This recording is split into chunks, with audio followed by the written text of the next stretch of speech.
Hello, everybody. Thank you for dropping by. My name is Jun Du. I'm a professor of economics based in Aston University. I'm leading a research center called Lloyd's Banking Group Center for Business Prosperity, and I'm leading on research on trade and productivity. And today it's my great pleasure to talk to you about our recent research and insights on UK companies' trade diversion in a dynamic, globalized world. Just a bit of brief about myself. I'm trained as an economist with a particular interest on firm productivity and growth. The recent research focus of mine and my team at Aston has been around firm trade. What I'm going to talk to you about today is mostly based on our recent research, some listed on the slides that you might see now, which you can find a copy on our website at the end of the presentation. Please check them out. What's the topic today?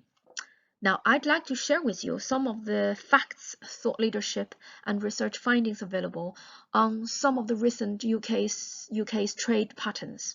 In particular, the emerging trend of the UK firms' trade diversion from EU markets to elsewhere following the Brexit referendum.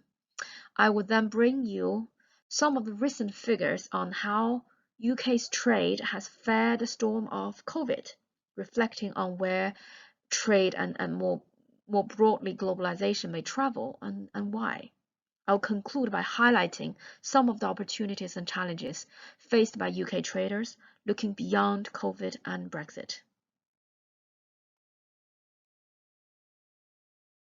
Now, I'm going to tell you about the first very detailed study provides evidence that UK firms were defying gravity, that I will explain in a minute, and switching their export destinations pre-COVID period.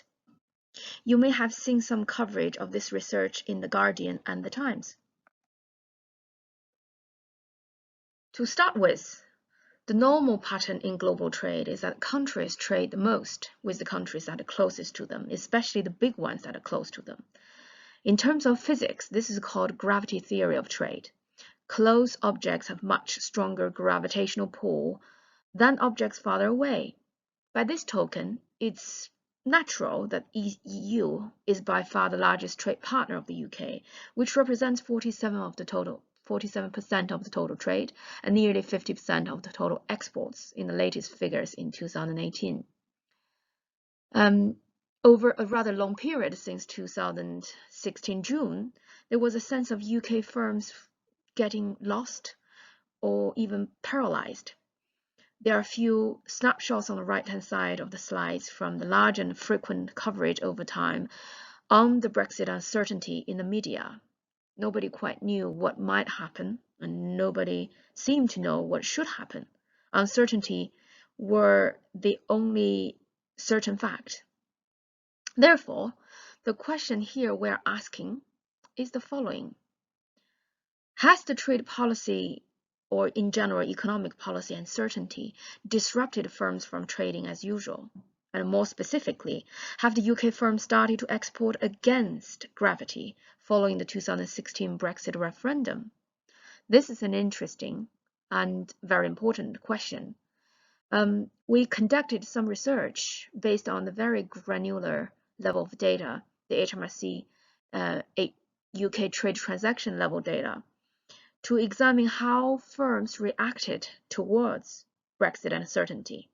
The period we looked at covers the whole referendum announcement period since 2015 through the referendum period in June 2016 up to the triggering of Article 50 notice of withdrawal from EU in March 2017. And we also tested our findings towards the end of 2018.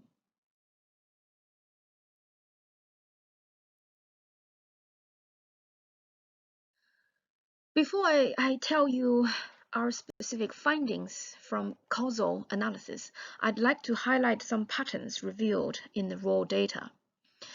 The figure that you see on the left-hand side compares the average yearly growth in the exports to EU to exports to non-EU destinations in each quarter between 2012 to 2017.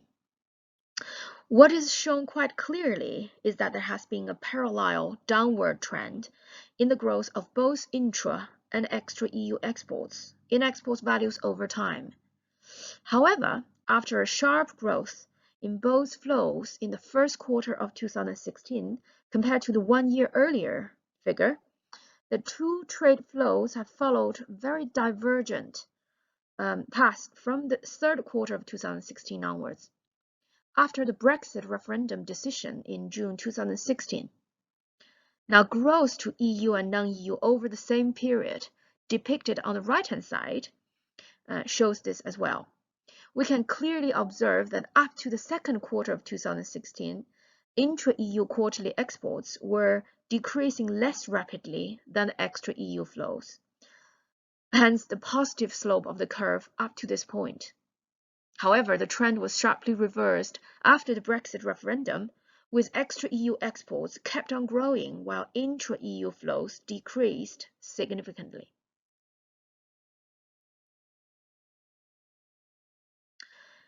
World tariff levels vary markedly by type of product.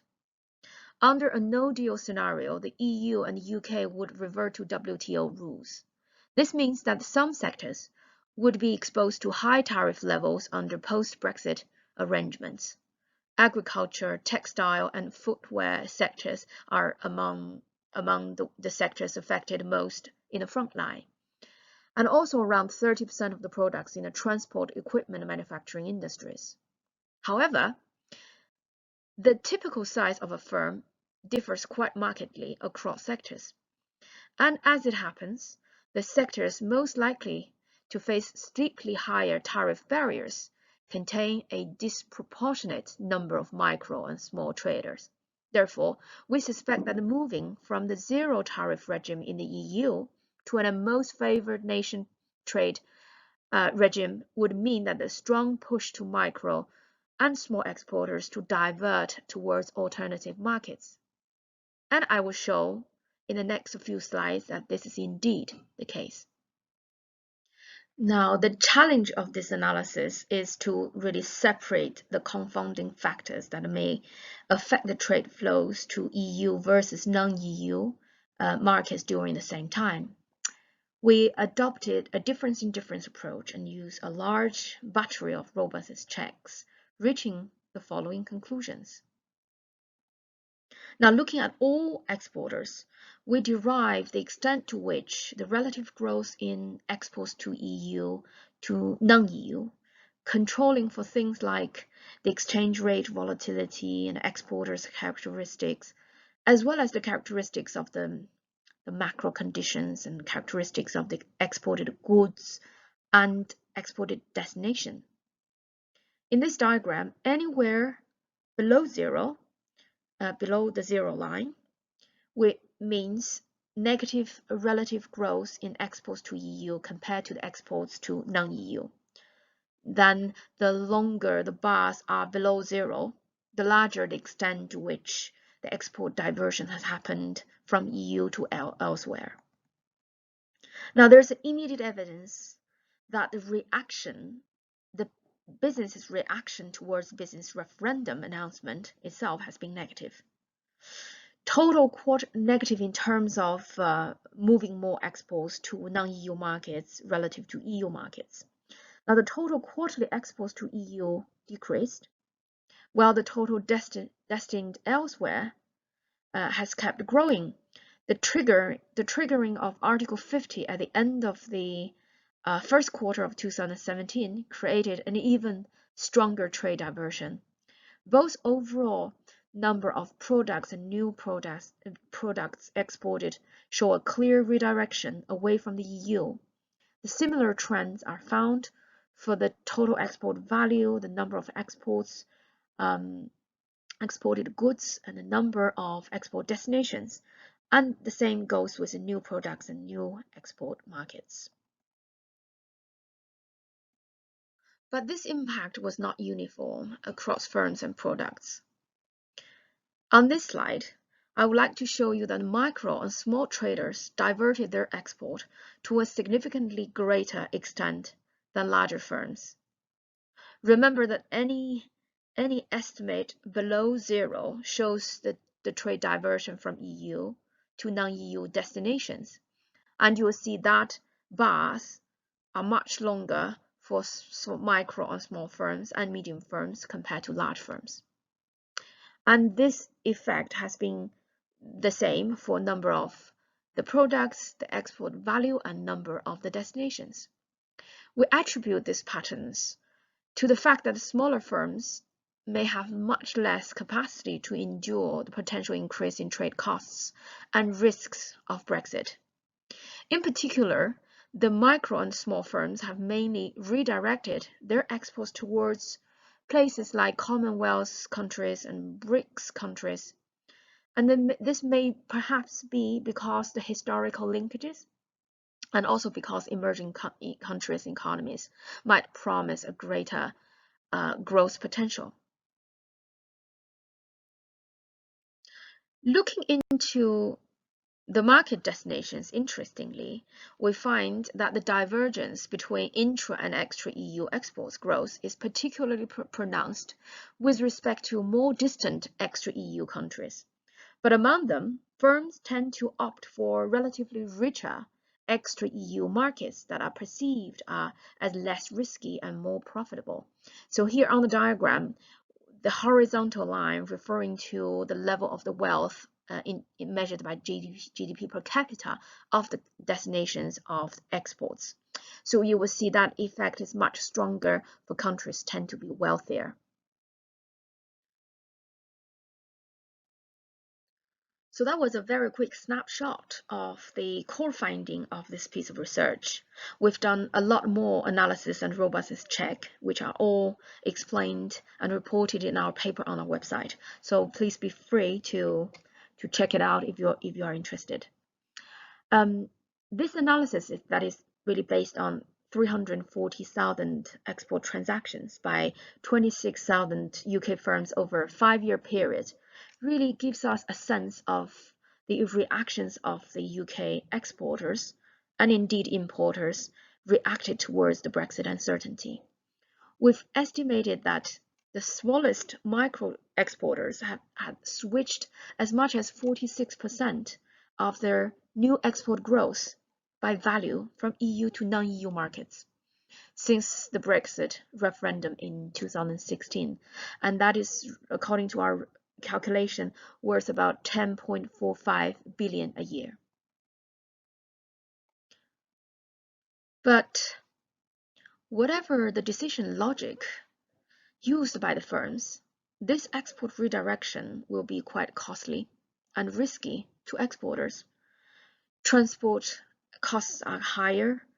There are new markets to understand, new trading relationships to establish and develop, a new, perhaps difficult currency and credit risks to deal with. In a somewhat longer term sense, this can mean negative impact on firms' productivity. Other research has demonstrated that exporting into sophisticated and competitive markets drive innovation, not just for large firms, but also for small and micro firms. The EU is one of the such sophisticated markets, whereas many of the markets identified in the trade redirection following the Brexit probably are not. Similar negative outcomes can be expected if firms, say, are dropped out of the advanced supply chain networks, linking them to the EU single market. To overcome such risks, focused policy supports could be handy for firms not large enough to have the sophisticated international marketing and trading capacity.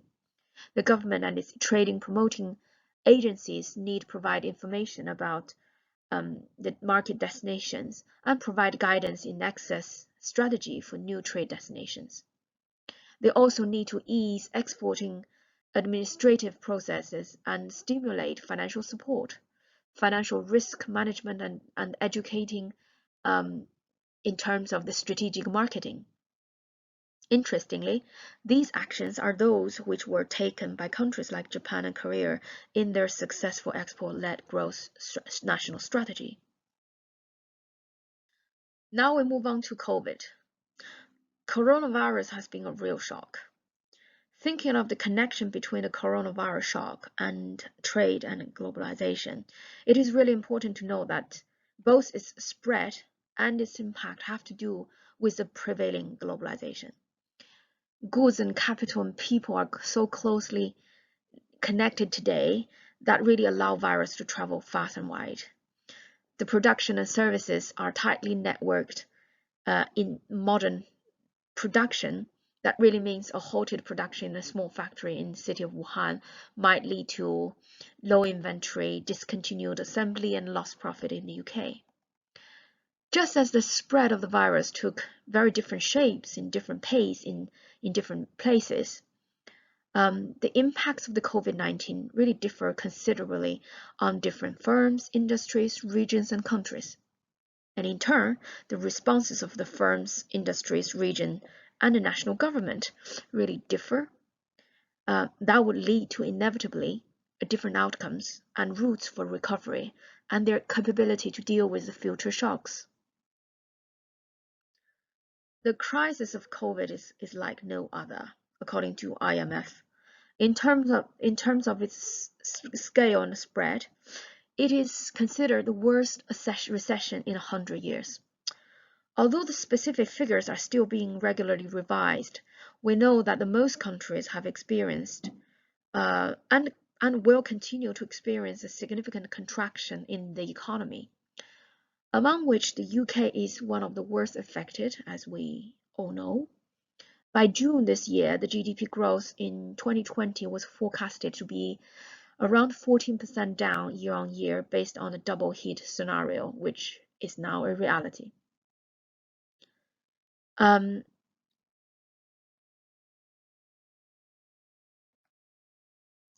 In terms of the COVID and trade impact, what I'm presenting to you here is the OECD figures of the trade flow in terms of exports in goods. Down but not out is perhaps a general description of the general trend of international trade over COVID period. G20 international merchandise trade really collapsed in April 2020, but began to recover in May and June as the containment measures eased. So in this diagram, you can see some of the countries, and in a developed world, which more or less following the same trend. Some countries might experience less contraction, like Japan, but other than that, most of the countries following similar patterns. So by June, these trade figures have bounced back quite considerably.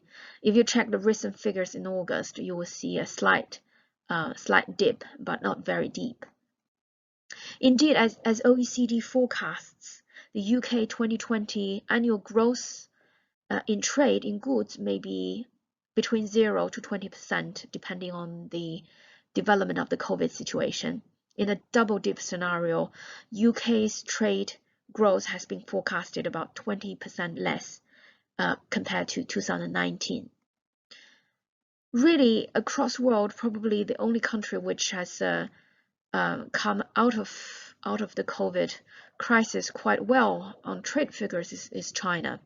So by March, the trade figure, the export figure has been recovering very fast. And by June, the Chinese trade has recovered to its pre-COVID level. And just already see in July, the growth figures really has already grown year on year by 6%, with import growing about 1.6%. The pandemic crisis might have created the sense of a turning point of globalization. However, this is not really the case. If we put that into perspective of a long-term trend of trade and globalization, international production and in some cases hyper-globalization, leading to a very highly fragmented production across borders, saw about 2 decades of rapid growth, but followed by a decade of stagnation since the last Great Recession. The United Nations Conference of Trade and Development figure now depict a very clear figure. So we know that the trade value of intermediate goods has between 2000 and 2020 has reached $10 trillion, which gives you a sense of how fragmented production now has been reached. At the same time, the global value chain today are complex and extended production networks that are tightly connected firms, sectors, and countries. From this visualization using the World Input-Output Table data, you can see that much more is connected in 2014 compared to 2000. Now, why this development has taken place? The development of globalization is really driven at the beginning by the rationale and principle of business practices in the global value chain. In short, cost, efficiency, and proximity to customers. At the very beginning, when FDI started be quite prevailing and exports taking off quite dramatically, the cost minimization through controlling inventory levels, on time in full deliveries, shorter lead time has been the priority. And that explains the motivation of FDI and the trade. The length and the complexity of GDVC, though, has increased as multinationals now expanded across borders in pursuit of the margin improvements. And during those times, there was less consideration being given on the transparency, the resilience of the supply chains, and social responsibility. And these priorities and motivations really have changed over time. The global value chains have been evolving. First of all, the motivations of multinationals have been evolving. From the very beginning, seeking low-cost production to later on much more complex investment seeking for a combination of advantages.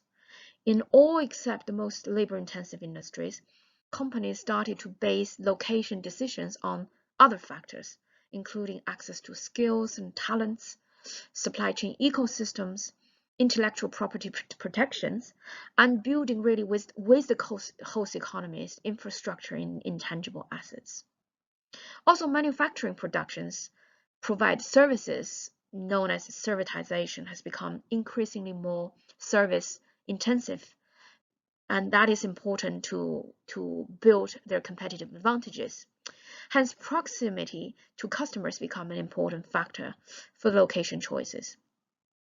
At the same time, developing countries also moved up the value chains over time, with the most notably examples of Japan, Taiwan, Singapore, South Korea from the 60s, Mexico and China in the 70s and 80s. Over time, we also observe a trend of the regionalized and concentrated supply chain networks. And this is, of course, a big topic by itself. We cannot elaborate too much. But overall, what we see today is no longer a world system of production arrangements as we saw a few decades ago, but instead a more regionalized, concentrated supply chain network. The long-haul trade between regions now took off in 90s and early 2000 as the global supply chains has really lengthened. But recently, the trade has become much more regionalized and much more concentrated, particularly within Europe and Asia Pacific. And this really has enabled companies to serve major markets quickly and responsively. We're going to leave the geopolitical factors aside, but just to say that the US-UK trade wars and the tendency to break up the hyper-globalized regions has been also important parameters to consider the long-run trend of trade. Now, after the breakout of COVID, there has been a lot of discussions of whether this is the end of globalization. Now, to some extent, COVID-19 really did not change anything fundamental, but really it acted as a catalyst for the long-term changes that has already undergone for years. It merely sped up the changes that were due to happen. Now, quite briefly, we move beyond COVID and Brexit and talk about trade opportunities and challenges. Now, looking beyond COVID and Brexit, no matter how Brexit is going to take shape, the UK businesses are facing new opportunities. Over the crisis period, I interact regularly with businesses. I can't tell you how impressed I've been to hear the tales of the businesses which adapt their new products and services very rapidly. And the new sectors, new markets can emerge very quickly with unpredictable technological changes. Now, there are new ways of doing business and new ways of engaging in trade with more advanced e-commerce technologies and blockchains. Optimistically, maybe the push of COVID-19 and Brexit will lead to new internationalization opportunities for businesses. With the changing conditions of the global trade environment, the new trade agreements that the UK will make with US and EU and other regulations, plus the UK will lead G7 and B7, potentially more influence in WTO, it is really worth reassessing which territories and line of products are where UK businesses in different sectors really possess the most advantages. And this is one of the themes of our research. Of course, there are challenges, and some challenges might be substantial. The full extent of the disruptions of COVID and Brexit is yet to manifest. There may be plenty of barriers of internationalization that is forthcoming, supply chain fragilities and tariff regime changes with EU and other countries, and non-tariff barriers to goods and services, especially services, and particular barriers faced by SMEs, which might be cognitive constraint, which might be information constraint, it might be gender issues, might be human capital and skill shortages, and really the technological barriers such as e-commerce technology and skills. And really the efforts needs to be made to seek for solutions to these problems, and thinking of the positive roles that can be played by economic policy and trade policy at a high level, and really local and regional governance and business supports on one side, and the business support, the network supports between businesses on the other. And these understandings will certainly be hugely relevant for both business and policy to design appropriate supports. Now, finally, benefits. We don't quite understand thoroughly how firms learn from exporting, and how does that benefit of such engaging in exporting and learning outcome of exporting can spill to others. And this has to be one of the themes of the future research. And at the same time, very importantly, we really need to understand better the trade-offs between the efficiency and the distribution effect of gains from trade, between different players of trade that engaged by businesses.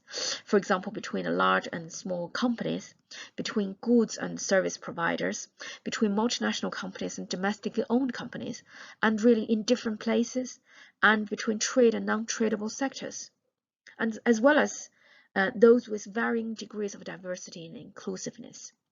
And these themes will help us to really sustain trade in a foreseeable future and a highly unequal world, and in a way that trade needs to build on the shared prosperity in order to be sustainable.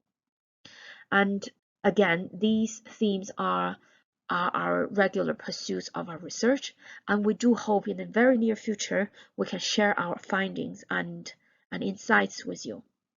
Thank you very much for joining me today.